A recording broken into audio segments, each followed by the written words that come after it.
This program is presented by the Fromm Institute for Lifelong Learning at the University of San Francisco.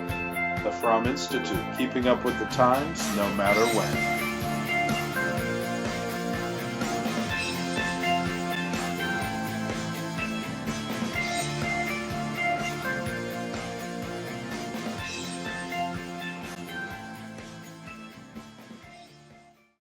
Hi, everyone.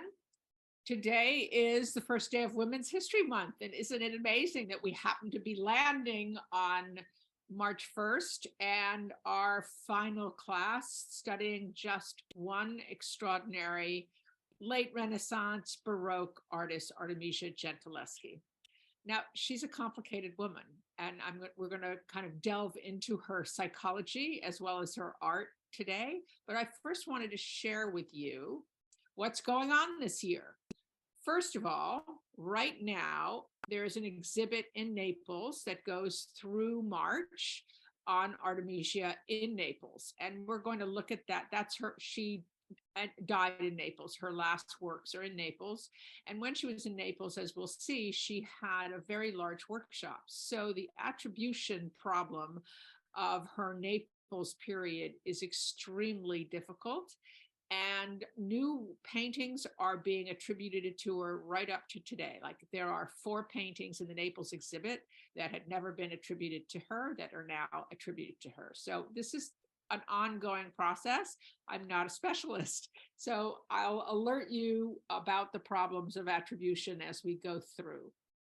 Coming up, there's thank you. I can't remember who in this class alerted me to the exhibit in Berlin at the Museum of Prints and Drawings, Muse or Maestra, Women in the Italian Art World, 1400 to 1800, from, it looks like March through June.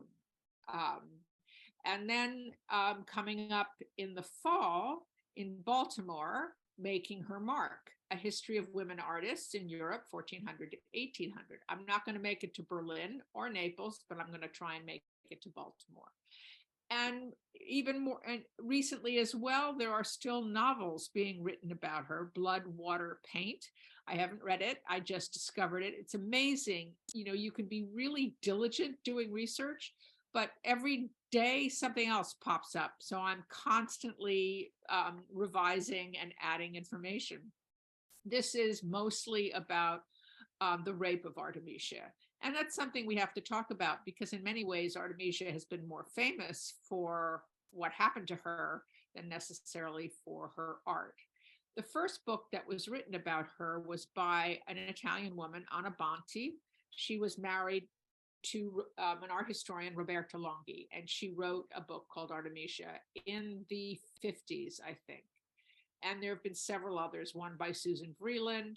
There have been films. All of them kind of make a lot of the trials and tribulations of Artemisia. And in fact, if we think about how Artemisia has been described, this is her self-portrait, which we will look at in depth.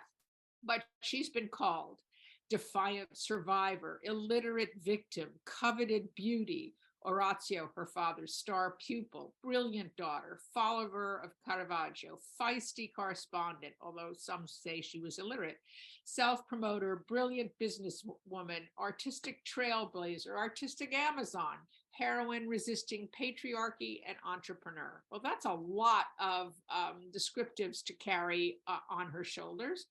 They're broad shoulders. I think by the end of the class, I hope we all agree that she was quite an extraordinary woman and artist. Maybe I should say extraordinary artist and woman. She deserves to be in the canon of art history.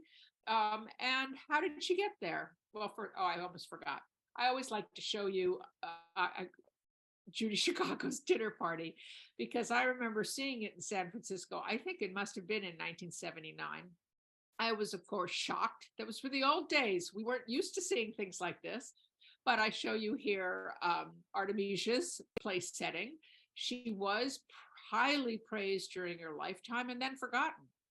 And it wasn't until the 1970s that I think the transcript of the trial was discovered, and a painting arrived in Los Angeles in 1979, which we're going to look at in a minute, that hadn't been seen by art historians. So all of a sudden, beginning in the late 70s, was a huge flurry of work on Artemisia. The first monograph was written in 1989.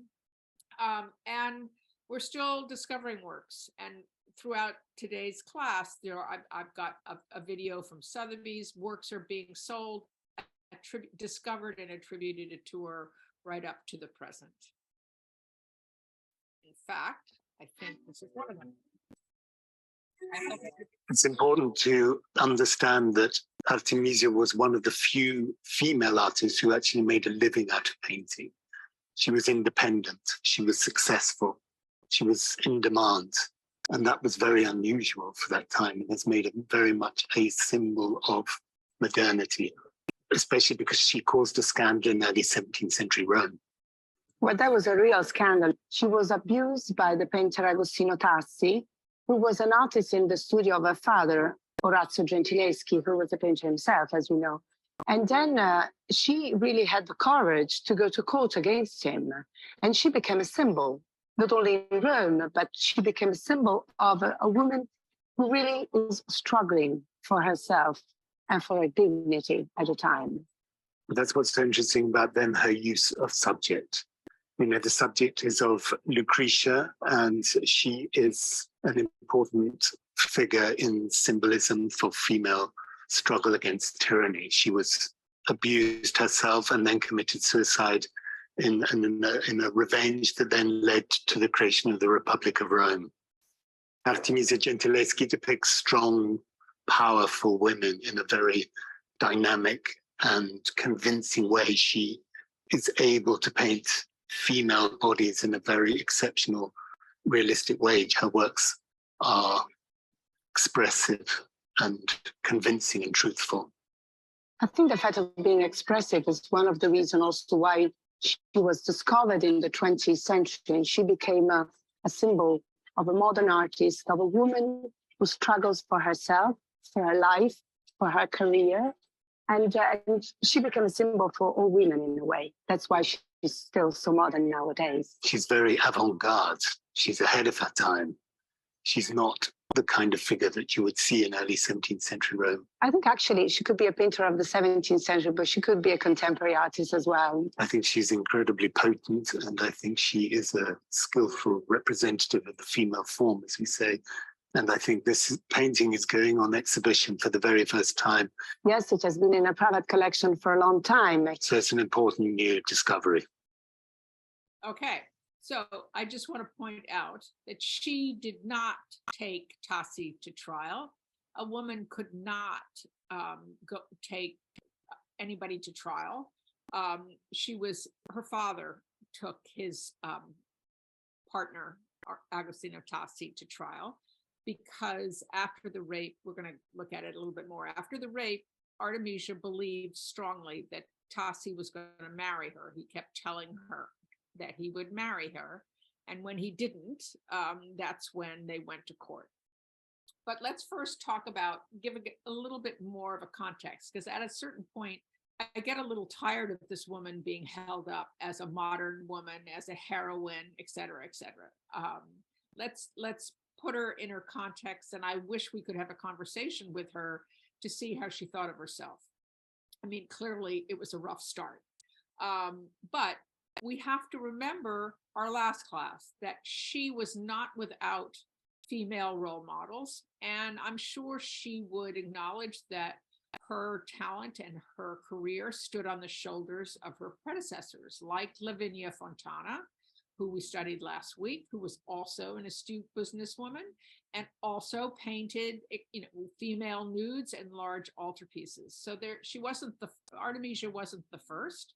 Or Diana Scultori, the printmaker who got the rights to sell her prints from Pope Gregory, really well connected with Roman patrons. And again, another very astute businesswoman. Then we have other role models who were writers. We've talked about Moderata Fonte. She wrote The Worth of Women, and Lucrezia Marinella wrote The Nobility and Excellence of Women. So already in the 16th and 17th century, there was a rising body of literature defending and promoting women. However, Artemisia probably didn't read any of those. She was not well educated. Some said she was, at least at this moment in her time, at age 17, illiterate. But she was surrounded in Rome by reforming noblewomen like Felicia Orsini, who hosted salons and promoted music. But Artemisia wouldn't be invited there, not when she was still living with her father and training with him. Then there were also enlightened male patrons. We can't forget that men, bought and promoted female artists like Cristofano Bronzini, who was a prelate and a defender of women, or Cardinal Pompeo Colonna and Cardinal Girolamo della Rovere. Both wrote defenses of women. So this is a result of the Counter-Reformation, which made changes in people's lives. Remember that it was the Counter-Reformation that required actual marriage by a prelate. But it also gave women the legal option to remain unmarried in secular life, and their only recourse wasn't to enter a convent. And it prevented young women from being forced into monasteries or forced to marry against their will. So the Counter-Reformation was quite enlightened with many of the changes it made to the laws of the time. It also addressed the problem of women trapped in abusive marriages. I'm not quite sure how they dealt with that, but I think it gave women recourse and probably support. It strongly supported the education of young women as a Christian virtue, and it held up the lives of female martyrs as moral exemplars. But I want to be clear here. I'm only going to show you images of female martyrdom, but it was also extremely popular to represent male martyrdom. So it wasn't only women who were getting their heads cut off and other things in altarpieces. It was also a popular image for Counter-Reformation altarpieces. And three artists that are completely unknown to me, Niccolo Circiani and Girolamo Massé and Tommaso Loretti, all painted image altarpieces, one you see on the left, of female martyrs. And here's just an assortment. These are not great works of art. They're pretty bloody. So I think there was this desire to almost instill fear in people and inspire them. If these martyrs would die for their faith, your faith better be strong. And I found an interesting reference, rather horrifying. In 1599, Beatrice Cenci was a victim of incest, but she was then publicly beheaded with her brother Giacomo and her sister for murdering their father. So they obviously had a brute of a father who abused them, and they took action and lost their heads for it. Pretty shocking, and it was public. This love of public executions is something that I have never understood, but it seems to be part of human nature. Okay, so we're going to go pretty much chronologically, not always the easiest thing to do because dating is also under discussion, but it seems that she was working with her father at the Palazzo Pallavicini Rospigliosi on the Quirinal Hill, which was built by the Borghese family above the Baths of Constantine. And at this point in time, 1610 to 1616, it was inhabited by Cardinal Scipione Borghese. We've met him before, the Borghese Garden Museum, and he was a great patron of Caravaggio. But at this moment, Tassi, Orazio, and we think Artemisia were working on the vaults of the Casino delle Muse, which I show you here. And this image of the woman with her hand on her hip has been suggested to be a portrait of Artemisia. What we don't know is, was it actually a self-portrait? So did she paint this? Did her father paint this? Tassi was an expert in architectural settings. So I would say we can assume that the background, the architectural setting of this illusionistic vault would have been painted by Tassi. It's impossible to tell who and what was painted by Orazio and what was painted, if anything, by Artemisia. He may only have, she may only have been mixing his paints and he used her as a model. But it is during this time that Tassi entered the Gentileschi house. Her mother had died. She was living alone in the house with her father and her brother, I think. And there was a housekeeper, Tuzia, but she had stepped out. Tassi comes in and knocks on her bedroom door, comes in, and he and his buddy, Cosimo Corli, rape her. He promises to marry her, and Orazio takes him to trial. Tassi, after 7 months, was found guilty. But let's just remind you what poor Artemisia was confronted with. She was examined publicly as to whether she was a virgin. She obviously wasn't a virgin. And she was then subjected to torture. They tied rope or string around her fingers and twisted it. And it's a miracle that they didn't break her fingers and that she was able to paint after this, being subjected to that torture. So, I mean, they could have completely destroyed her career. And ultimately, Tassi was fined, I think, told to leave Rome, but he came back soon after. And Orazio married Artemisia rapidly to Pier Antonio Stiatesi, a minor Florentine artist, to get her out of town, to make her legitimate, meaning married, and able to have a reasonable life. So we think that one of the earliest painting by Artemisia is this one, Mother and Child, from 1609 to 10, preceding the rape. You can see that she's influenced by Agostino Carracci, and she would have seen his work not in the flesh, but in print form, as I show you here. And it was painted for a Roman wool merchant, Alessandro Biffi. So clearly the father was finding patrons for her. And this does look more like a painting that would be painted by a woman than by a man. It seems either this is a self-portrait, but that woman looks too old. I think Artemisia would only be 15 or 16. And it was probably Tuzia who modeled for her with a child, or Tuzia's child.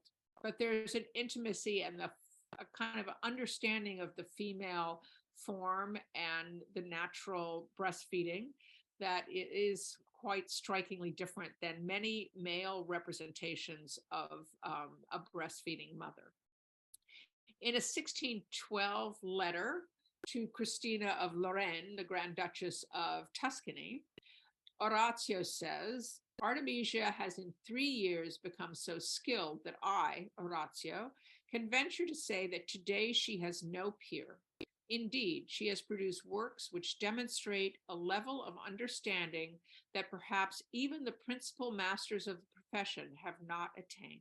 So he is promoting her and trying to find specifically Medici patrons for her when she goes to Florence. This is the painting that kind of broke the glass ceiling. This is the painting that arrived in Los Angeles in 1979. I have trouble with dates. 1979. It had never been seen by art historians because it was in a collection in Palmersfelden. It still is in Palmersfelden. And Mary Garrard, a foremost art historian, looked at this painting and said, wait a minute, this is not like any other Susanna and the Elders that I've seen. that Mary Garrard had seen. And certainly if you think about some of the examples we looked at, that subject was typically one that was an opportunity to display a beautiful nude being stared at by two men. Here, it is still a nude with two men, but this is not an opportunity to rest our eyes on the kind of passive, beautiful nude, but rather we are in the presence of a woman who is desperately trying to repel these two aggressive men. So it's a very different perspective, and that gave Mary Garrard the impetus to really look into this painting, study it. It is dated, signed and dated, but even though it was signed and dated 1610, it was typically assigned to Orazio because it was believed that it was too soon for Artemisia to paint something of this quality. And the quality is extraordinary. This is an amazing painting, and she's kind of really showing her creative genius on and how to compose this and how to paint it. You have this kind of troubled, suffering, defenseless Susanna who, uses her arms to try and repel these two men who are whispering and leering and leaning over that wall towards her. The other thing is this body is very different than bodies painted by Renaissance male artists. It is very female. You have a sense that whoever painted this really understood the female body. But that does not stop art historians for discussing how much is Artemisia, how much is Orazio, and I can't even enter into that debate since I haven't spent really any time studying the work of both Orazio and Artemisia. There have been several exhibits, one at the Met actually that was which showed Artemisia against her father Orazio's work. What this also did was make her art, people describe her paintings as autobiographical. And I do see that it's pretty hard to look at this picture without considering her experience of being raped and going to trial. This probably predates the trial, but postdates the rape, since dating is problematic since the first of the year is March 25th. So let's see what she was also looking at. It is because she lived with her father, it is very likely that her father was able to take her around Rome. So she was able to see the great art in Rome.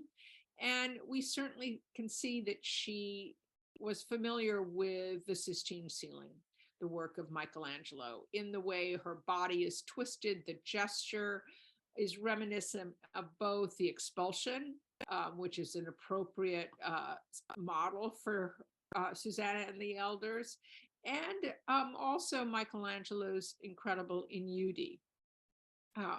So she would lead a sheltered life, but I would imagine that she was able to go about town in a limited fashion with her father. And in addition, she would have had access to prints and drawing, which her father would have collected in his studio. She also could have seen existing Roman sarcophagi. This Orestes sarcophagus was well known in the Renaissance and was the source of showing violent turmoil and action. And certainly the gesture of the woman against the death of Orestes is very similar to that of Artemisia's Susanna. Okay, so she goes to Florence, but before, so probably right following the horrors of her rape trial. See, I'm doing it too. It's very hard to look at her painting separate from her life experience.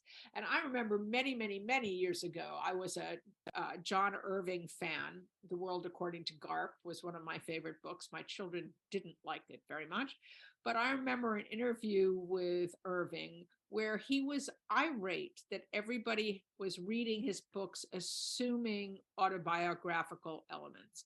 So that always gave me the pause ever since that interview to be cautious before reading too much into a literary work or a work of art.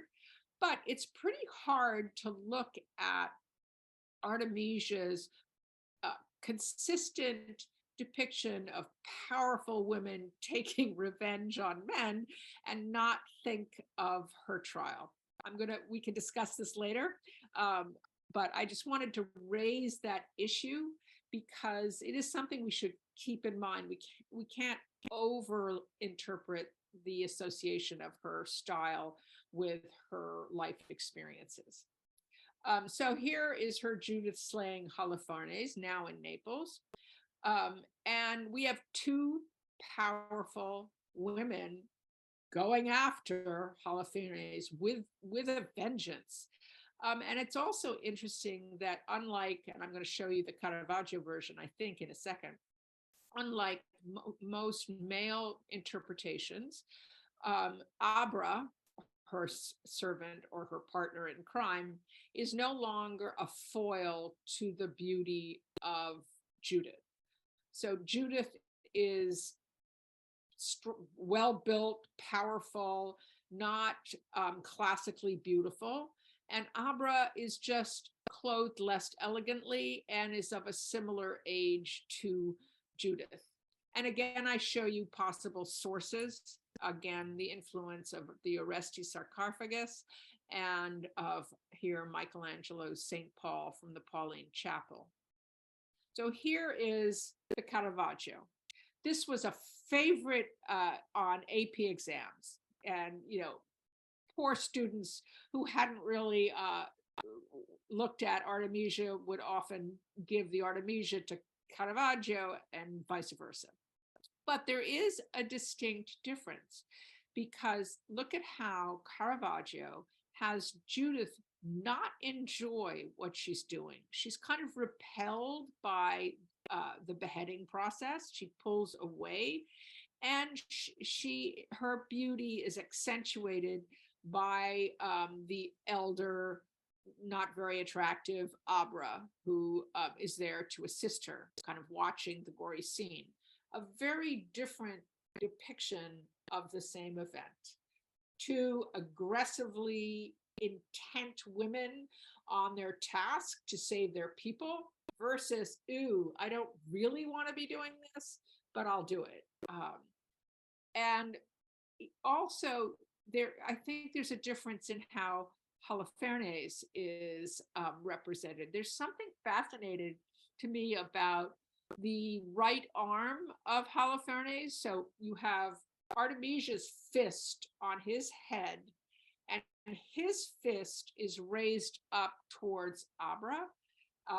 And it's a more powerful engagement than what we see with the Caravaggio.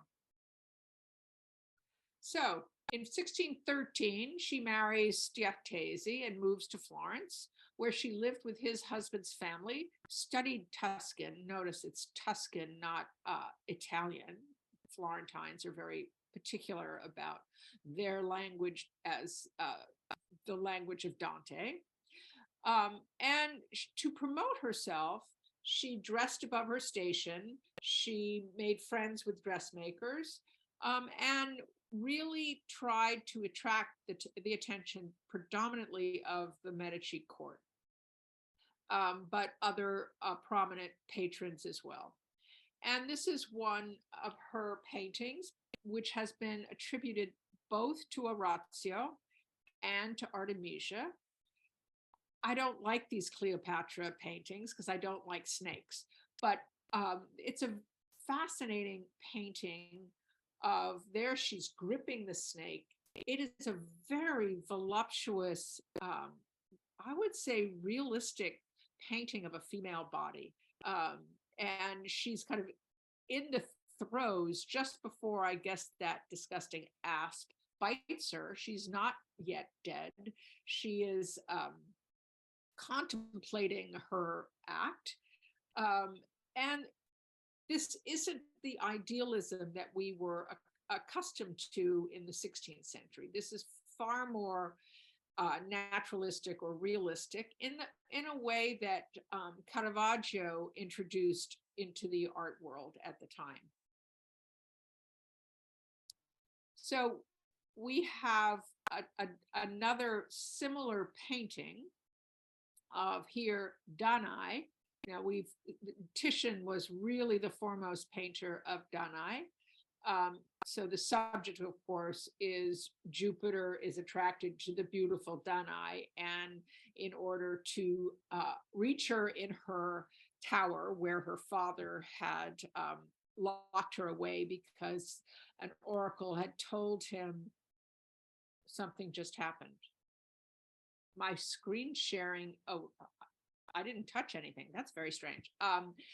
An oracle had told him that if she had a child, that child would go on to kill him. So he locked her in a tower. Jupiter, ever able to transform to reach his female, turned himself into a shower of gold. Now, men typically would paint Danae, the shower of gold, falling on Danae and usually into her private parts. Here, the shower seems to be a bit farther, but there are small coins between her legs. And typically, a male artist would show the face of the older woman, who would highlight the beauty of the sleeping Danae. So interesting to see how she paints multiple versions. It's possible. My gut says the Danae is painted by Orazio. It's more idealized in a way. And then perhaps Artemisia painted the same body, the same pose, but changed the subject matter. And the sources for this image, this reclining female nude, is the then famous sleeping Ariadne, actually in the Renaissance thought to be Cleopatra, which was excavated in 1512 and in the Vatican collection, or in the papal collection. And this inspired a whole series that, of course, includes Titian, which I'm not showing you here, of reclining female nudes. The Giorgione in Dresden, this print by Giulia Campagnolo of a sleeping nymph after a lost Giorgione, and another a print by Agostino Veneziano after Raphael of the death of Cleopatra. But how much more physical is Artemisia's? And another famous Cleopatra was Michelangelo's head here.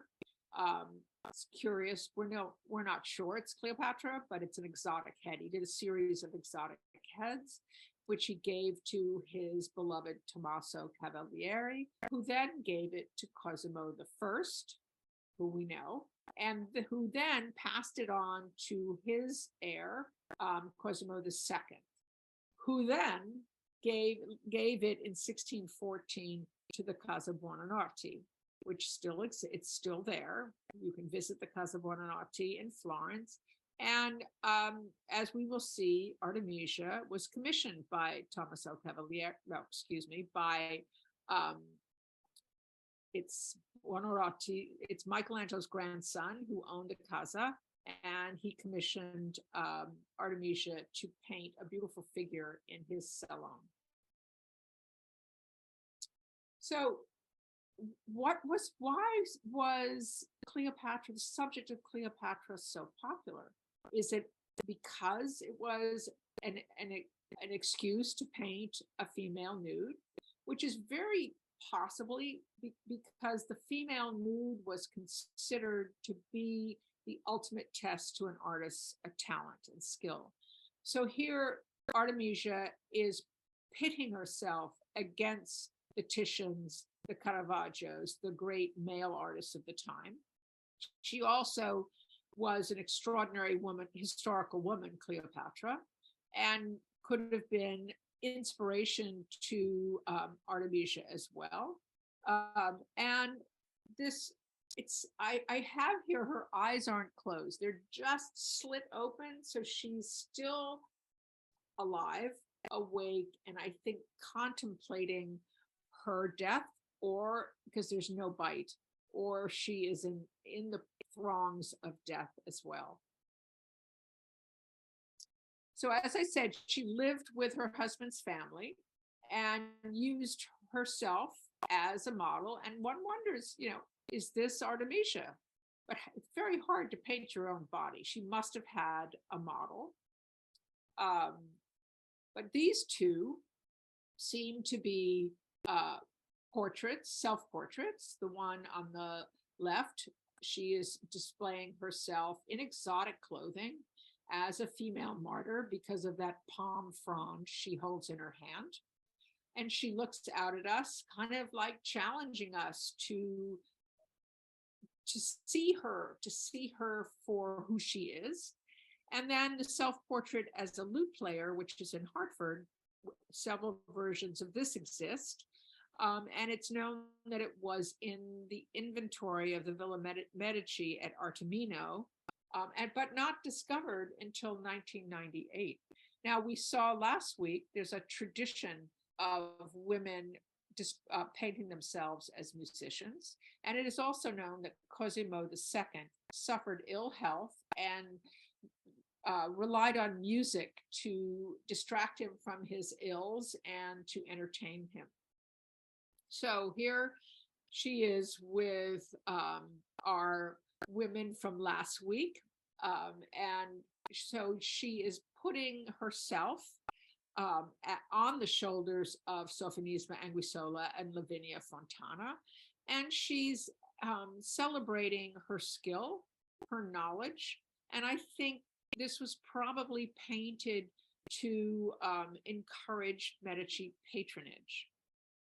But if we compare her version as a lute player to that of Sophonisba and Lavinia, we're in very different worlds, because both Sophonisba and Lavinia broadcast their humility, their chastity, their virtue as part of the kind of requirement of a 16th century woman. And here, this is far more sensual, very prominent cleavage, rouged cheeks, just this incredible physicality of her painting of women.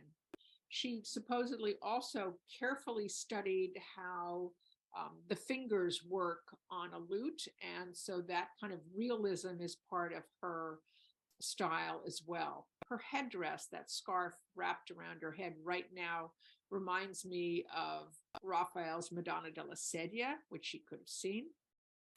And of course, people have to kind of debate, well, who is this woman? I think it's herself, but it's been interpreted as a courtesan or a painting that she painted for Francesco Maria Maringhi.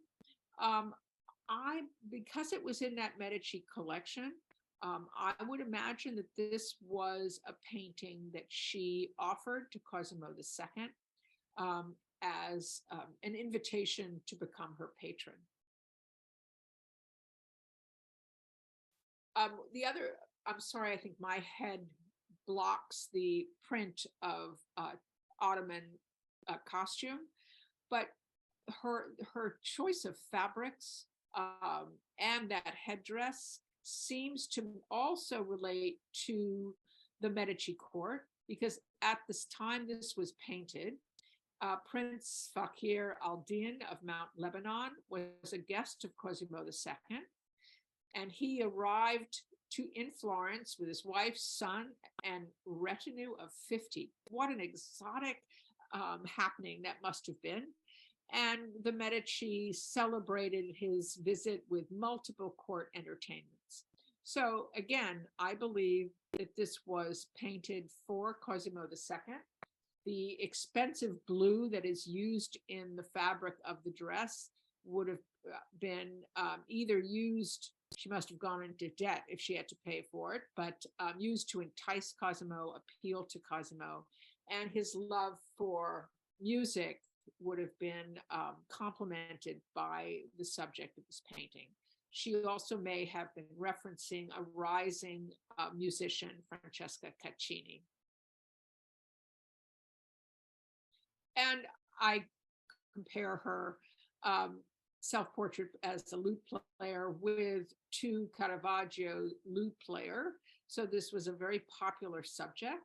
But again, it is striking to me how different her interpretation or her representation of the female is from Caravaggio's, I don't know, homoerotic, gender neutral young boys playing the lute, probably as kind of a celebration of the senses. Here, this was recently discovered as well. It's just been displayed, I think, in London. It was discovered in 2017. So I'm not exaggerating. The whole field of Artemisia's works is still evolving. This is her self-portrait as Saint Catherine of Alexandria. She holds the palm as defining herself as a martyr, but she also holds the wheel. And remember, Catherine was tortured on the wheel, but that didn't kill her. She was then beheaded. And St. Catherine, as we saw last week as well, was extremely popular in Florence. And this would be another painting that she would have painted to seek Florentine patronage. And it's quite obvious why she is using herself as her model. It shows skill. It's not easy to paint a self-portrait, but also she didn't have to pay for a model. So she's picking subjects that promote her own courage and virtue, but relate to Florentine taste. And this might have been as a compliment to Catherine de' Medici,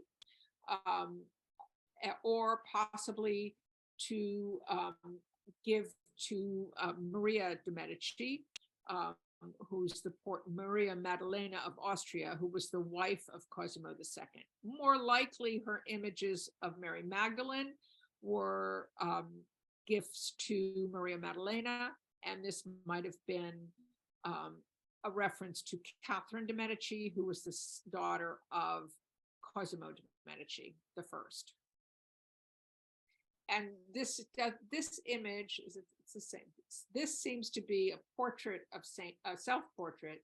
This one seems to be slightly different, and that's why I show you the portraits of Catherine and Maria Maddalena, wondering whether possibly this was intended as a portrait of either one of them.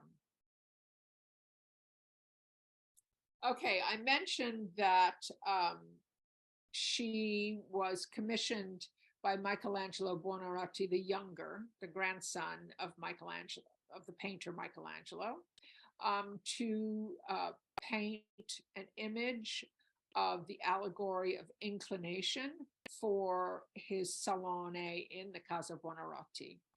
And this was a way, he was godfather to her second child. Remember, we saw that with Lavinia. These female artists used the invitation to be a godparent as a way of circulating in higher social strata and reaching out to potential patrons. And he introduced her to the luminaries at the Medici court, including Galileo, with whom she corresponded. Also Niccolo Arrighetti, a philosopher. Cristofano Allori, the artist, was godfather to her third child, and Jacopo Soldani, a poet, was godfather to her fifth child, and Ennio Piccolomini d'Aragona was godfather to her fourth child. Now, again, here we are. Here is this woman with a vibrant career, busy, active, constantly pregnant and having children. It's a fascinating historical fact for me. It's hard to imagine. Now, even harder for me to imagine is that originally this figure of inclination was nude, and the drapery was added, I think, in the 18th century.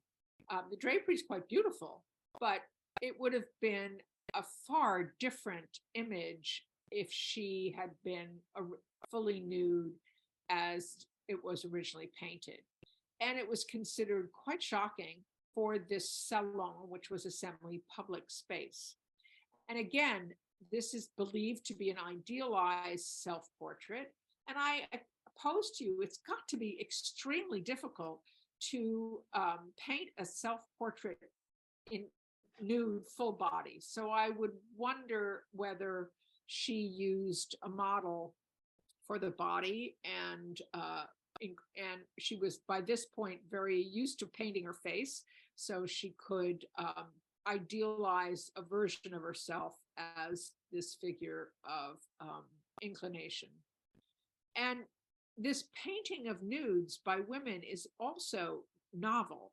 And remember, we've talked about how women artists were often oddities of nature, so very unusual. And Lavinia Fontana was the only other female artist we know that painted nudes. Now, that doesn't say there aren't artists that we know nothing about that painted nudes that haven't been yet discovered. But again, it's proving her talent. So here she is working for Michelangelo Buonarroti the Younger, who is an intimate of the Medici court, and she wants to prove her skill. She wants to prove her talent. She wants to put herself in the same league as the great male artists. And inclination, or inclinazione, in 17th century Tuscan, was considered to mean inborn talent ordained by the heavens. And here she's possibly saying, this could be reading into it, that it was inborn in her, we would say genetic. It was that she received her talent from God, from heaven, and not from her father. That her father fostered her talent and promoted her talent, but her talent was inborn. Again, this kind of statement of her inherent skill. And one other possible interpretation, which I kind of love, that's, can you see the star? I have things on my screen that are up in the upper right corner is a brilliant star. And that is has been proposed might be a reference to Cosimo II, who was called Il Cosmos, like the cosmos. And at the time of her painting of this, she became a member of the Accademia degli Arti del Disegno in Florence, which included Michelangelo Buonarroti the Younger and Galileo, and perhaps the fact that she's holding, I think, a rather unusual looking compass, but that could be a reference to her friendship with Galileo as well. So we'll look at these for 5 minutes and then take a break. So she returns to the subject of Judith and the head of Holofernes. Here, Judith and maid servant, which is in the Pitti. And this is totally painted at the end of her apprenticeship with her father, and shows her probably in her most Caravaggio-like period, that the woman is more idealized than typically she would show. But again, these monumental, powerful women, and I show you two paintings by Orazio, and you see how different she is. I think if we really spend time looking at the paintings of Orazio, they are different. They are less powerful, probably I might say less earthy than those of his daughter Artemisia. That his women are less determined in a way. They're less, for me, a bit less interesting to look at, whereas that head of Judith on the left is an incredible profile and portrait of a woman with an extraordinary intentions and thinking, and she's highly decorated. I mean, look, the sword has, I think, a beast on the end of it, or a Medusa face, And she wears a pin in her hair and wears earrings, all of which are kind of exotic, trying to relate to her location and killing of the Assyrian general. Artemisia was not the first member of the Accademia dei Disegni. What I find is she was the first female painter. Elisabetta di Michele preceded her, but she was a doll maker. So it's also interesting to see the range of membership at the Academy of Design. So here, the head of the Medusa, I show you a detail. And the pin seems to have an armed male figure. It could be an armed female figure. It's hard to tell. Again, every detail relating to the power of a woman to save her people. Should we one more and then we'll go. So here is her penitent Magdalene in the Pitti, possibly commissioned for Maria Maddalena of Austria or given to Cosimo as a compliment to his wife. It's again an incredibly powerful and sensual painting. She's not overtly sexualized as in the Titian versions that we looked at a few weeks ago, but she's so present in her physicality. That golden dress just spreads out before her bare foot. She grasps her heart. There's such a realism to her body and her expression and her gestures as she pushes away the mirror, pushes away earthly considerations and beauty as she looks heavenward, as she waits for kind of her inspiration and renunciates her earthly life. And the inscription above the mirror says, optimum partem elegit. She chooses the better part. So we're seeing the very moment that Mary Magdalene pushes away her earthly pursuits and chooses to pursue and go next into the desert, but pursue the love of Christ. And Christophe Renaud's Bronzini's On the Dignity of Nobility of Women describes Maria Maddalena as a new Amazon in Tuscany. So it's interesting that, contemporary art historians have called Artemisia the Amazon artist, and that goes back to a descriptor of one of her patrons, Maria Maddalena.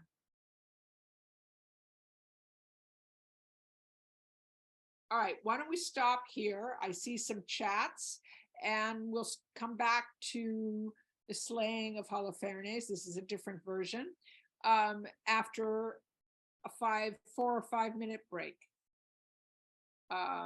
What is the painting that opens your class? The girls with the bird. Girls with the blue bird? Oh, the class. Hold on. You mean in the exhibit? I'm going to go back. I have to remember where I ended up. I think her hand is probably, I'm going on, Douglas, until you tell me what I'm supposed to be looking at. Sunny, Yeah. do you hear me? Yeah, yes. It's the painting that introduces the class information on the Fromm. There's a group of girls and there's a bird. So a Lavinia Fontana that I really dislike so much. I don't know how that ended up being the picture of the class. It's Lavinia Fontana and it's a portrait of a Roman family. Okay, thank you. So sorry. That's okay. It's weird. All right, I think the self-portrait, it is shadow, but it could also, I think, be paint. I think it emphasizes her action as an artist. Susanna transcends any type of imitation because it shows psychological. Oh, completely agree. I mean, I think that is one of the most powerful paintings ever. And I love the fact that it took until the 1970s, which of course is the first wave of feminism, to look at that painting differently and say no man would have painted that painting. And I find that fascinating. Caravaggio's lute players look like young boys. They are. Well, I think Caravaggio liked young boys. They also resemble him as well. So we have this issue of using oneself as one's model, probably when Caravaggio really didn't have any financial support. So it was a way of using young boys, but also projecting himself onto them as well. It is remarkable, I think, that a woman with minimal formal education moved, yeah, which speaks for her innate intelligence. Yes, yes. She learned, she studied, she learned to write and read when she was in Florence, and there's a whole slew of her letters. Often, I think she had someone write them for her, but she is absolutely aggressively pursuing her career, and it's fantastic. It really is an extraordinary occurrence, but I think we saw that occurring less aggressively perhaps, but certainly in the artists we looked at last week. These women who made it and actually supported themselves by their art are the exception, but they are extraordinary. But there were women that preceded Artemisia. So Artemisia gets all the kind of the spotlight, the theatrical attention, mostly because I think because of how her life started with that rape scene, which is such an extraordinary transcript that exists still in the archives in Rome. Alejandro, I see you. Okay, unmute yourself. Thank you, Professor Evers. My comment and thought is, given that she was eventually understood as an artist in, let's say, 10 years after the rape, is it looking at her fabric, the detail on the fabrics that she painted, attributed to her and to her brother Horacio, her father Horacio, thank you. I think some of that detail had to be done by a woman. Well, because the fabrics are very illuminating. They're very, very gently done. Yeah. And that's where I think the gentleness of her transcends whose work is it. I'm not sure she would like being called gentle. Well, I know she may not like it, but it was the era of how, who would even think of putting all the mystery. Okay, so the Stiatesi family were in the fabric business. So that's fine. That's my point. She was an artist. I have to say, I disagree with you. I think a man can paint a fabric as detailed as a woman. Where I see the gender differences in how she plays the woman, not the, because I think of Holbein particularly. When I went to the Frick in New York at the Breuer, you can get right up to Holbein's portrait of Sir Thomas More, and the fabric her is so extraordinary. So I don't think attention to fabric, I think, is gender related, but I do think that she used access to fabrics through her husband's family, and she particularly chose exotic and expensive fabrics to gain access to the highest echelons of patrons, particularly the Medici court. You answered my question. Thank you. Sorry to disagree. No, you didn't disappoint. The Medici was her goal. The Medici was her goal because they had the commissions, and she was in Florence, and she had to learn the language of what was in Tuscany, and then deal with the relations of people who were going to be influential in her artistry. So those 10 years, no, it's a fantastic explanation. Thank you. All right, shall we go back? Everybody ready? Let's go back to where we were. I think I located it.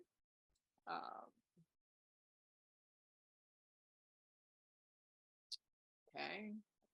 All right, here we go. All right. So we also know that or think possibly that this Judith slaying Holofernes, which shocks people, this wasn't displayed for centuries because it is so violent and shocking. But it is now determined that it's very likely this one was commissioned by Cosimo II. And again, I show you the comparison between Artemisia's and Caravaggio. And we think of Caravaggio very comfortably portraying violence and blood and guts and everything else. But we're in a whole different world with this image by Artemisia.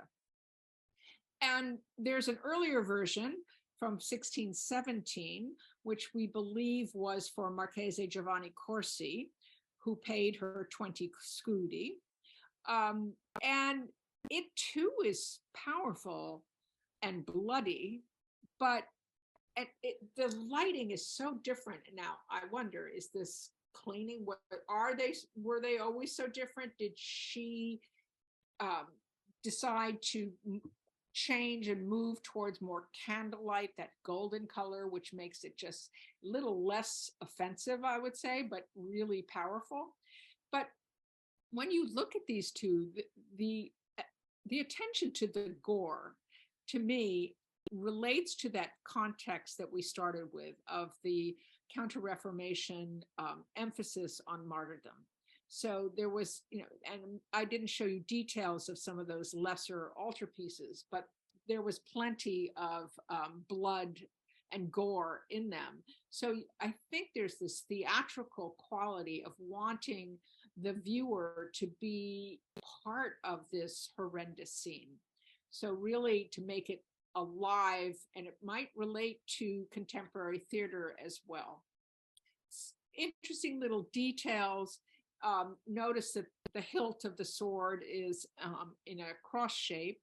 And another clever scholar, I think it's going to be the next slide, yes, even identified the kind of sword in her Judith slaying Holofernes as an executioner's sword that you see on the right.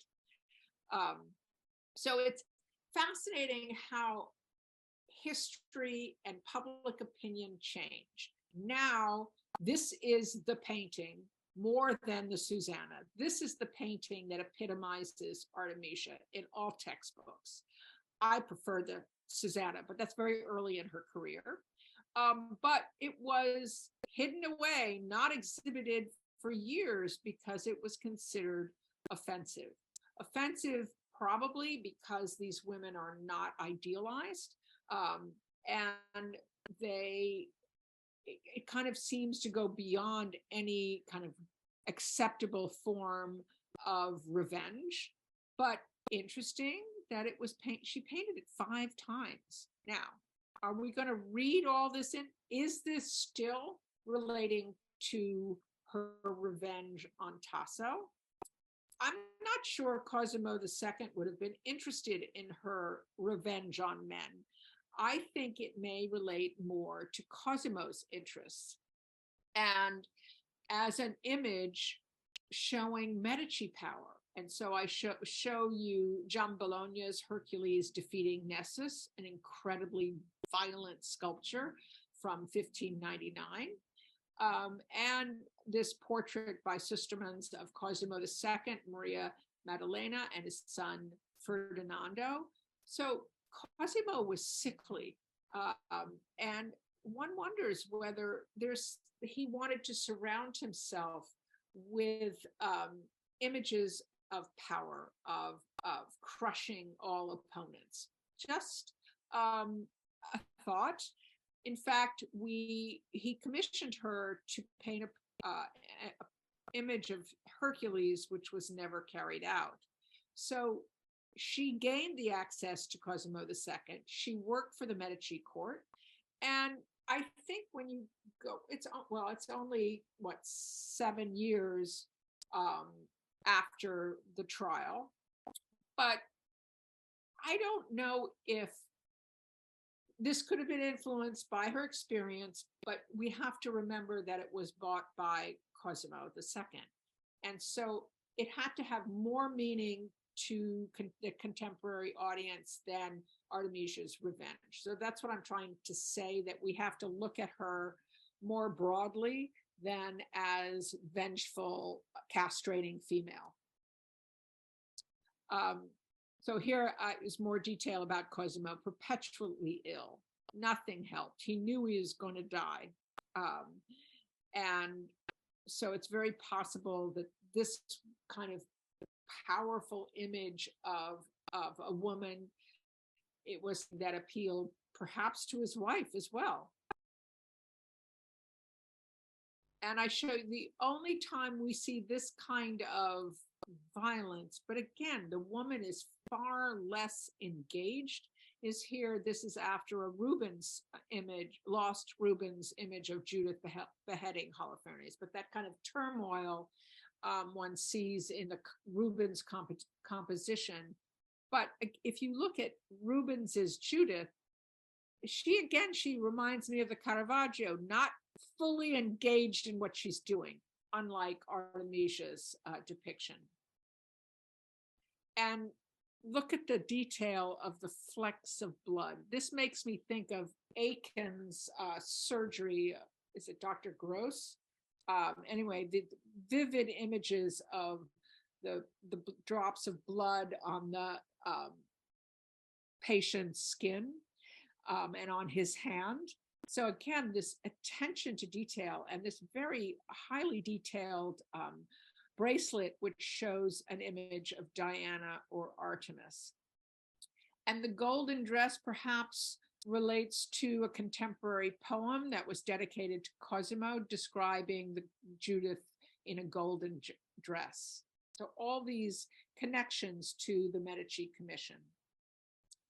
So in 1620, her father defaulted on the last installment of her dowry in a letter to Cosimo II. So that it will not be hidden from your most serene highness, I wish with this letter to inform your most serene highness that I've decided to make a little journey to Rome, my travel being required by the many illnesses that I have suffered in the past, as well as the many tribulations that I've afflicted my home and my family. So this caused a bit of a problem for Artemisia. She wrote this letter to Cosimo. She departed for Rome without his permission, and that really damaged her standing in the Florentine court, which may explain her later travels. Here is a painting of Jael and Sisera, signed by Artemisia Lomi, her maiden name, with the addition of Faciabat, which also could be a reference to Michelangelo's signature on his Rome Pietà, and back to Pliny, it is in the process of being made. She began this in Florence for Cosimo, but then left Florence, and it was left to be completed by a lesser artist, Alessandro Bardelli. So you can understand that Cosimo might have been a bit annoyed. It was rejected by Medici regents and given to Ferdinand II. Again, this is a less powerful image, but again, the one thing that I find hard to look at is she's hammering that big nail into his head. And again, it is a woman defending her people in a golden dress. So there is a recently discovered another version of Susanna and the Elders from 1622, in which she conflates two moments. Here the elders, men, are pressuring her. At the same time, she is appealing to God. And this was owned by Ludovico Ludovisi, the nephew of Gregory XV. And here this is the closest approximation to the style of Guercino. Show you his penitent his penitent Magdalene in 1622. And I'm particularly referring to that blue sky. So she's looking around her. She's gone to Rome briefly to kind of press her father to pay the remains of her dowry. And she's painting in a style that would be more appealing to a Roman patron. And this work is similar to the work in the Sala dell'Aurora in the Villa Boncompagni, which is built in 1570. And Rome, at this moment, Rome was all abuzz for praising the collaboration of Guercino and Tasso. So it's interesting that she is appropriating Guercino's style, perhaps kind of revenge again on Tasso. And I just needed to tell you this detail that that building is for sale. They're trying to kick out the widow of the owner, and was first put for sale for 500 million, and now it is reduced to 400 million. And it is the only building that has a Caravaggio ceiling in it as well. But I'm showing you the Guercino ceiling. Continuing, looking at her representation of women here, Lucretia, as she's about to stab her breast. And I compared it to her much, much earlier image of painting of the mother and child. And again, we're in the presence of a painter who takes these women and eliminates the idealization. So we looked at Titian's Lucretia's, when we were looking at saints and heroines, we were seeing how these female martyrs were painted by men as beautiful, as exemplar of virtue. And Artemisia approaches them very differently. It's almost, and again, I think she's using herself continually, but it's as if she can get into their minds and imagines what they are feeling. I can empathize. I think if I was about to plunge the sword into my chest, I don't think I would be looking serenely beautiful. And then I remind you of that debate by Augustine, who basically condemned her both ways. If she should have lived, she should have been innocent, but she was guilty because she obviously enjoyed the rape. I mean, so this conflicted understanding of a woman's experience, I think, is painted very differently by a woman than by men. And I think that that's not criticizing men. It's just saying we are two, what is it? Men from Mars, women's from Venus. We speak different languages, and it's very hard for a woman, I think, to understand a man's perspective, feelings at a certain moment. For example, what is a man feeling going into war versus what is a woman feeling when she's about to kill herself? I think it's a complicated psychology. This image is actually one of my favorites because it's less violent. I don't have to look at all the blood. It is Judith and her maid service. It's in Detroit, patron unknown. She's using the very latest color, that cochineal scale insect, which we know Velázquez used as well. And this tortures poor students at the AP because this looks very much like Caravaggio. So here, Artemisia is painting more in the style of Caravaggio, still with monumental female heroines, but not engaged in such violent action. And I think I have some details here.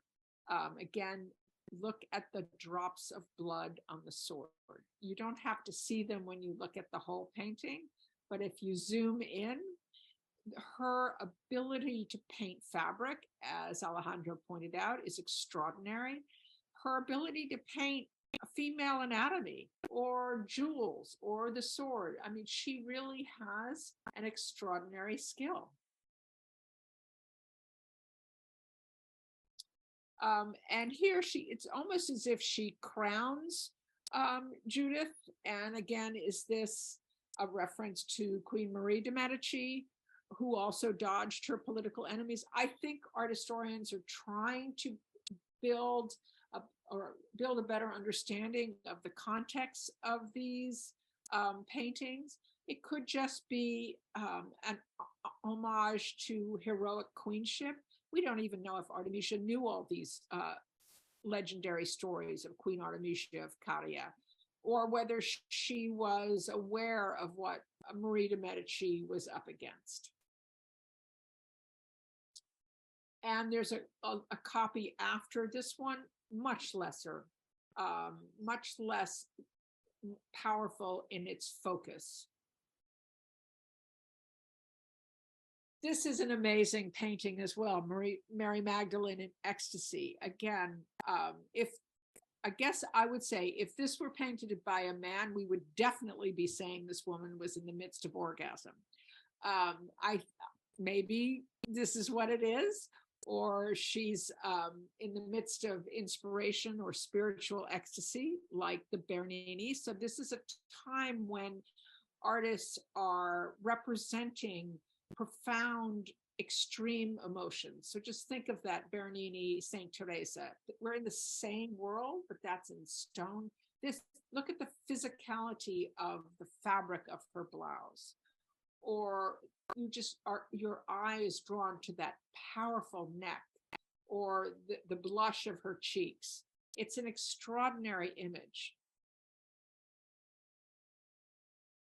I compare it to a Caravaggio, Mary Magdalene in ecstasy. And again, there is something so much more physical. And this doesn't mean I don't love Caravaggio. I love Caravaggio, but I've been really struck by the physical presence of flesh, of hair, of fabric that is true of Artemisia. And again, I show you the sleeping Ariadne. Clearly inspiration behind the pose of Artemisia's Magdalene. Or here, her penitent Magdalene, which was painted for the Spanish ambassador to Rome, Fernando Afán Enriquez de Ribera, the third Duke of Alcalá. One of 3 commissions. I show you another one, Christ Blessing the Children. That looks very Guercino-like to me. You can see that she changed her style subtly, and one wonders whether this change was something that she did to please particular patrons. So her penitent Magdalene has multiple versions, and I show you here a French painter, Simon Vouet, an image of his Mary Magdalene, which was inspired by Artemisia's. Again, for me, much less relatable. There's something about Artemisia's women that really feel present and real. Multiple versions. I don't like these as much, but clearly this was a popular subject, as we saw with Titian painting multiple versions of his penitent Magdalene. The first one is clearly the best here. And that presence of the tear dripping from her eye. She washed Christ's feet with her tears and dried them with her hair. You feel that Artemisia absolutely just sunk into the mental, the psychology of her subjects. Did she know Durer's Melancholia? Similar kind of pose?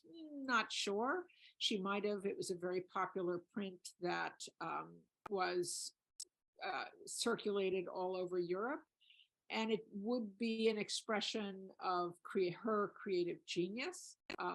One wonders. I just show you possible influences.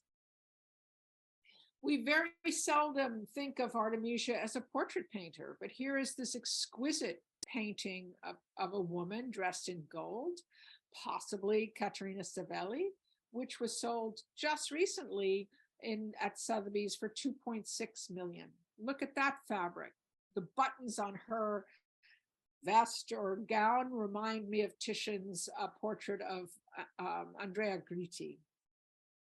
Or this image of Lucretia, which is in the Getty. I have a quote from the director of the Getty Museum from 2021. Her achievement as a painter of powerful and dramatic history subjects is all the more remarkable for the abuse and prejudice that she suffered in her personal life. and which is palpably present in Lucretia's Suicide and other of her painting, where the central protagonist is a wronged or abused woman. This painting will open a window for our visitors onto important issues of injustice, prejudice, and abuse that lie below the beguilingly beautiful surfaces of such works. Do you see how we can't leave her life experiences behind? And I don't know whether we should, but I worry that every time we see an image of a powerful woman, it is related back to her rape. So I'm just questioning the reasons for that and whether we're projecting onto her images. I'm not sure. So she goes to Venice in late 1627 or early 1627. It's not sure why she went with her brothers, possibly as a beginning, as a launching point to go on to England, which she doesn't do at this moment because then they leave Venice because of the plague. And so I just remind you that Lucretia was a popular subject in Venetian painting. I show you Veronese's beautiful image of Lucretia, again, making her into this just jewel-like beauty that we want to, pause and look at and look at the luscious fabrics behind her, in front of her, the scarf hanging on I guess it's a pillar. Very different than Artemisia's version. And this image of Lucretia, bold and heroic and courageous, was not one that was embraced by Venetian feminist writers. They preferred the virtuous, chaste, and pious women. So perhaps, well, we know she didn't stay long in Venice because of the fear of the plague in 1629, but perhaps she also didn't find the patronage in Venice that she might have hoped for. Okay, so I think today, I would like to share with you the exciting news of the acquisition of a recently rediscovered painting by Artemisia Gentileschi, the most famous woman painter of the 17th century Italy. The painting depicts the ancient legend of a Roman noblewoman, Lucretia. Ancient sources emphasized her virtue and chastity. The story centers on her rape by the son of the King of Rome. After the violence, she called on her father and her husband for vengeance, and while proclaiming her innocence, she stabbed herself. Her gesture led to a rebellion against the monarchy, and from that moment on, she became an enduring symbol of female strength. Artemisia chose to represent the peak of the story's action, rendering Lucretia's distress with powerful emotional intensity. The heroine emerges from the shadows and grasps a dagger, aiming it at her chest. The drama is further emphasized by the juxtaposition of the sharp blade against the pale flesh. The artist painted the subject of Lucretia several times over the course of her career, and this may have had personal significance. Like Lucretia, Artemisia experienced sexual violence as a young woman. In 1611, when she was only 18 years old and she had just started a promising career as a painter, she was raped by a close collaborator of her father. Artemisia's father was the famous painter Orazio Gentileschi, from whom she trained as a painter. In early modern Europe, the majority of women painters were practitioners of genres such as portraiture and still life, considered inferior to historical subjects. But since the beginning of her career, Artemisia established herself as an ambitious history painter at the same level of her male colleagues. The work shows indeed a profound engagement with the artistic legacy of 16th century Venetian painting. Artemisia's elegant and sophisticated heroine with a string of pearls on her hair, the exuberant drapery, and the free brush strokes bring to mind several female protagonists of paintings by Titian and Veronese. It is most likely during her stay in Venice that she painted our Lucretia around 1627. Our Lucretia is an excellent example of Artemisia's most significant type of subject, painted at the peak of her career and executed with confidence, refinement, and great expressive power. This acquisition marks a major milestone for our collection. So we have to go to the Getty. Behind him, so to the right of Artemisia's Lucretia, was an Oratio Danae. And I'm just going to show you some more. I'm really, my goal today is to plant questions in your minds and to introduce you to the range of Artemisia's work. So here, a Penitent Magdalene in a private Los Angeles collection, added to her oeuvre in the 1980s. This is much quieter. And the one on the right, that body is a little problematic for me. I'm not sure I would be as comfortable with the attribution of the Penitent Magdalene sold at Christie's to Artemisia. So she set up, she was financially independent. She set up a workshop. There was high demand for her work. In none of my pictures has an element ever been found to be repeated, not even a hand, she wrote to Don Antonio Rufino. Not sure I agreed. She did repeat herself. So she moves to Naples in 1630. So she went from Venice to Rome and then to Naples in 1630 and stayed for 8 years. And she was invited to join the court of the Duke of Alcala, the Spanish viceroy, who amassed an enormous collection.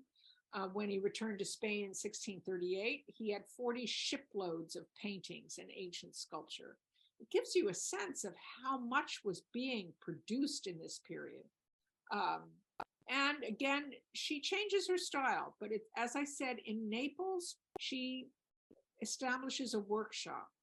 And there is a much greater variety, probably because of the work of assistants as well. So I show you the Annunciation on the left in comparison to one by her father from 1622. Then we have this one, which is interesting. It's the Birth of St. John the Baptist. Again, she gives emphasis to the role of women. And this was one of 2 paintings that depicted the life of John the Baptist, and 4 by Massimo Stanzione and 1 by Paolo Fingoglia, all for Philip IV, King of Spain, Emperor, for his Hermitage of the newly built Buon Retiro Palace, which I think I show you right here. Those are some of the other paintings by artists, honestly, I've never heard of. I'm not a scholar of 17th century Neapolitan painters. I should go back to this, right? Yeah, okay, let's go back here. So I see the influence of her stay in Venice in the Canciante colors on the shawl of the seated woman to the left of baby John the Baptist. That incredible coloration is one that she would have learned from studying Veronese. She also includes multiple scenes. Possibly the landscape through the window was painted by an assistant. And on the left is the naming of John the Baptist. So we have kind of the bathing, or alluding to the baptism of John the Baptist, and the naming of John, and John's mother is in the shadows in the far background. And I just drew that line because it's such an extraordinary diagonal composition. And the variety of fabrics and textures and female ages and appearances you really do get this sense, not impossible from a male artist, but you get a sense of her interest in displaying women of all ages, of all social strata, with different, and an interest in their costumes. Or this slightly odd painting, which was formerly attributed to Massimo Stanzione. So I'm not absolutely sure whether it's a secure attribution to Artemisia. It's of Corsica and the Satyr, from a contemporary play, Il Pastor Fido, which was first performed in 1590, unknown until 1989. Again, you have this monumental female with, we're going to understand better why I reference unruly hair, which is about inspiration. And she outsmarts the vicious satyr by instead of pulling her hair, he pulls off her wig. In the play, Corsica is evil, but Artemisia transforms her and rather makes the satyr bestial, which they usually are, and she defeats him by using her wits. So again, we're projecting all this onto Artemisia, I think wanting to expand the oeuvre of Artemisia because of her enormous popularity at the moment. She calms down in Naples, maybe because she's running a big business. She's not putting as much of herself in her images, and she uses multiple assistants whom she's training and working with. And so I think we would agree that this is a less interesting image, the Adoration of the Magi.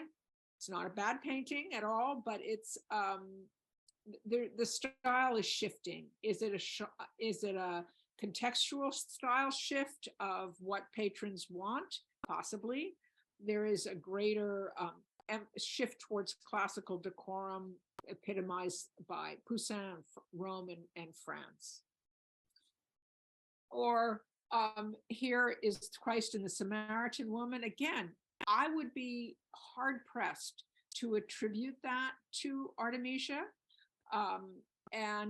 But perhaps it is painted for the patrons who wanted a different style of painting. Clearly, there's a reference in the pose of the Samaritan woman to a reference to Raphael's portrait of a reference to Michelangelo in the Stana Segnatura.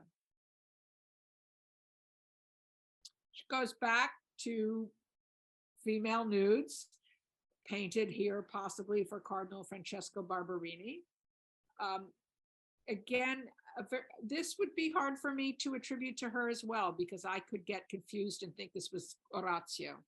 A beautiful figure, a little less interesting. I think we are drawn to her dramatically powerful women. So here I just show you this stylistic variety that happens when she is living in Naples.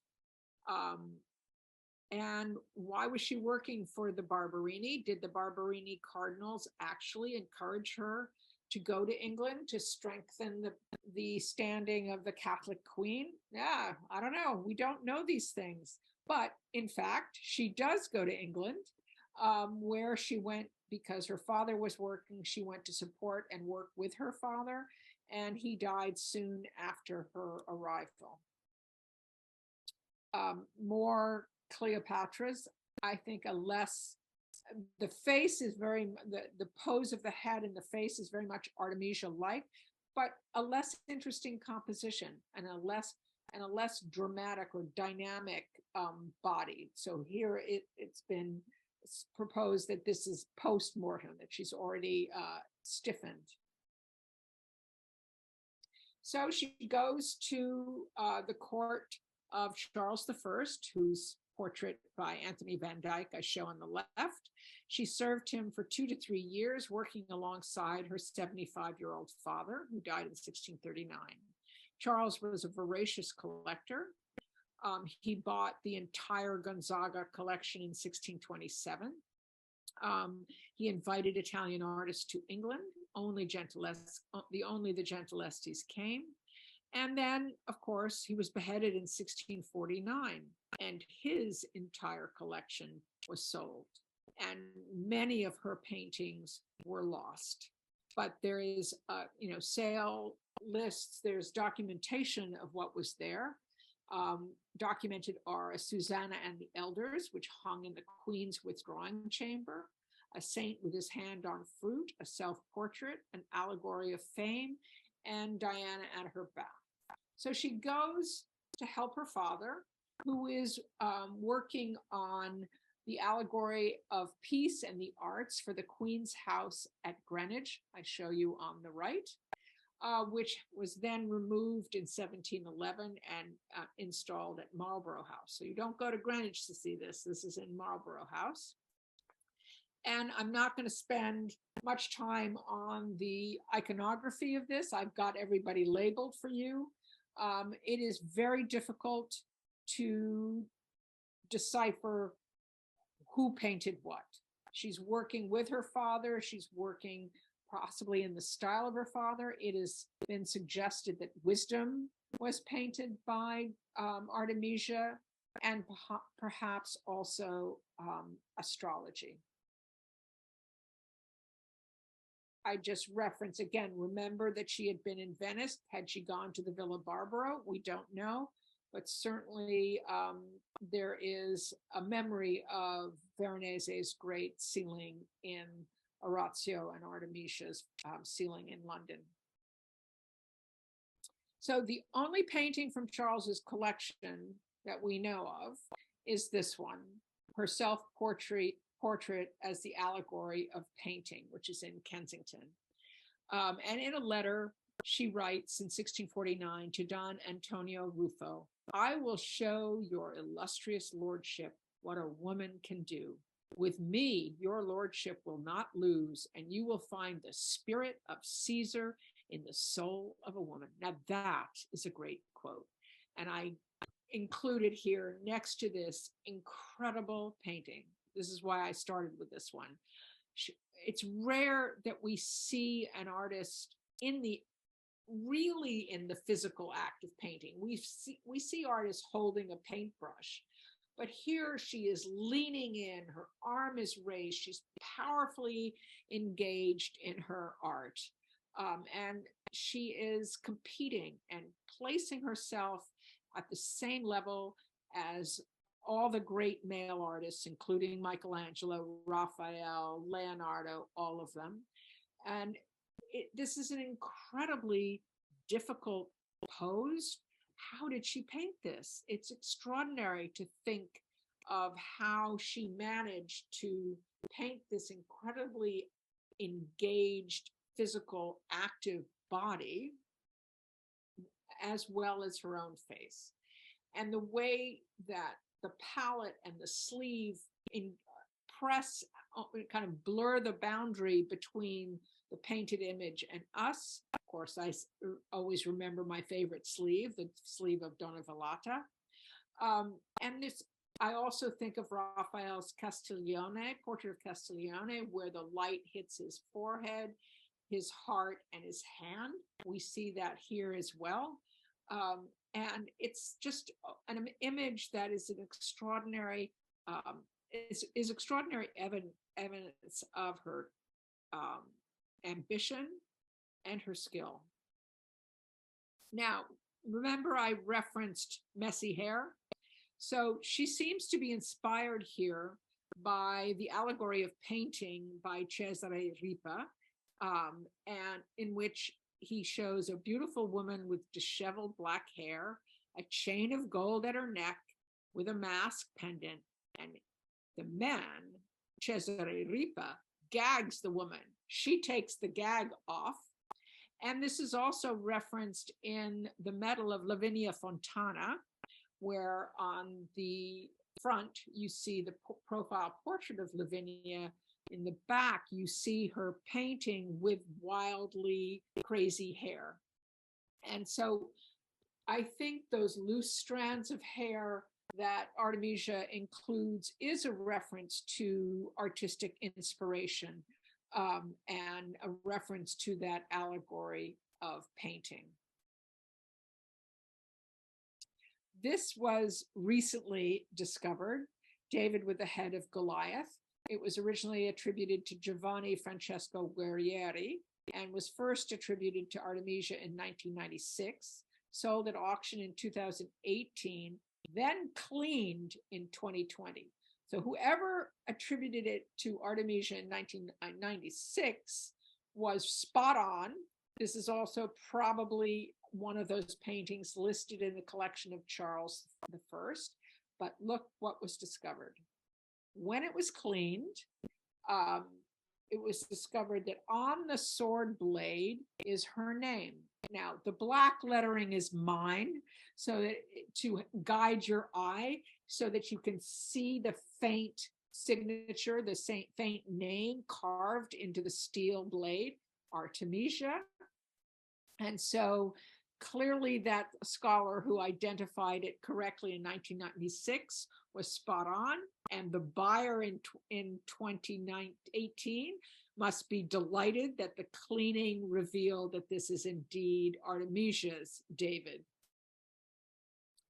What time are we? Oh, okay. So this is an interesting painting that used to be attributed, it was attributed to Artemisia, but thought to have been painted in Venice because of the influence of Veronese, but now is believed also to have been in Charles's collection, mostly because that outfit that Ahasuerus is wearing is very like that of the court of Charles I.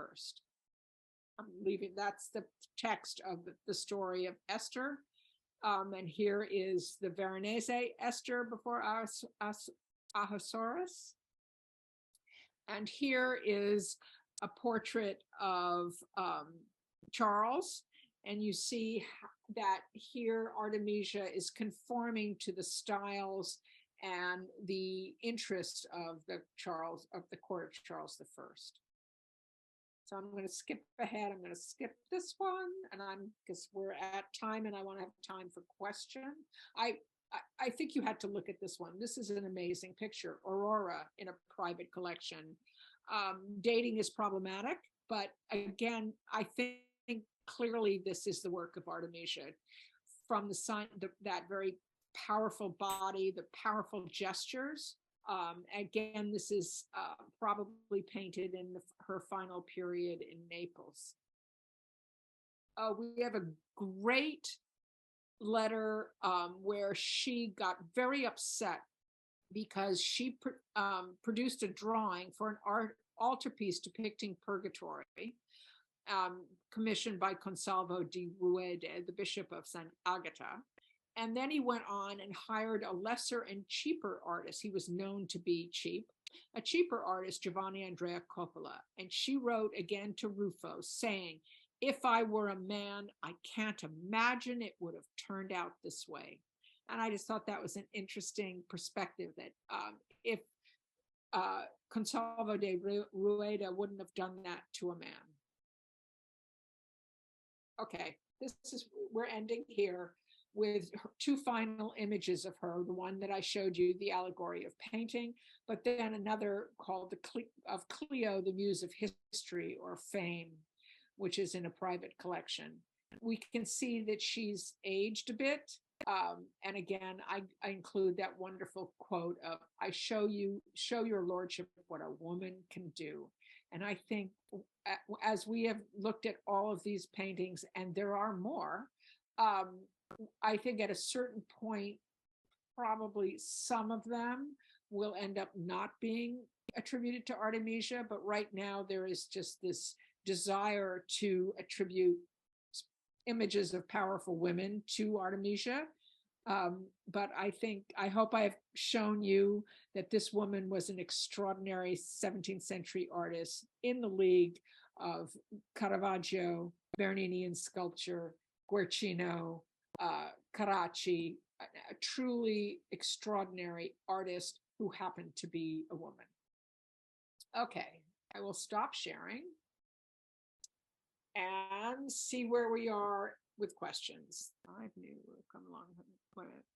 We've come a long way from the bedroom and marriage portraits to Judith beheading Holofernes. Haven't we indeed? Where are we? She has mastered hands in every. Yeah, she's incredible. You know, what she can paint is extraordinary. And I think we have to stop saying, you know, she is an artist. It doesn't matter whether she's male or female, she is an artist. But I think her subject matter does relate to her gender. Oh, where is Artemisia's? Is it not on your outline where the Annunciation is? Let me see if I can see if I included that. Hold on. I think I answered the question. I think it's in Naples. It's where? In Naples. There's a lot in Naples. You know, I haven't been to Naples in so long. I really think it's a place to go. I wish I could get there before the end of March to see the exhibit that's there now. Oh, thank you for pronouncing Ahasuerus. I can't do that. Deborah, can you pronounce that for me? Ahasuerus. Ahasuerus. Okay, thank you. That helped a lot. I struggle. I'm a phonetic person, and so sometimes I particularly have difficulty with Hebrew and Greek. Very difficult for me to pronounce. Any other questions? I think there was some skepticism about the ability of Renaissance and Baroque women artists, but I think certainly Artemisia should have convinced everybody. Okay, Alejandro, unmute yourself.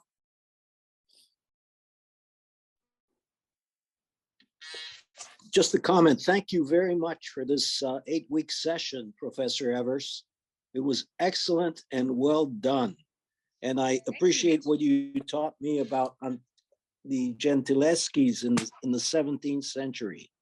There is a catalog from the Met exhibit that's extremely interesting because it is the only exhibit that is of Orazio and Artemisia.